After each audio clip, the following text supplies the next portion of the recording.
Assalomu alaykum futbol muxlislari. Bugun sizlar bilan futbol olamidagi eng so'nggi yangiliklar bilan tanishib chiqamiz. Bugun futbol olamidagi eng ko'p muhokama qilinayotgan mavzu Vinicius Juniorning kelajagi haqida gaplashamiz. U Real Madridning asosiy yulduzlaridan biri. Lekin so'nggi kunlarda Al Hilol klubining ulkan taklifi haqida xabarlar paydo bo'ldi.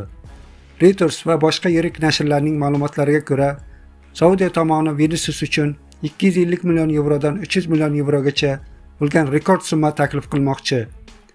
Ammo Real Madrid bunga hali javob bermagan.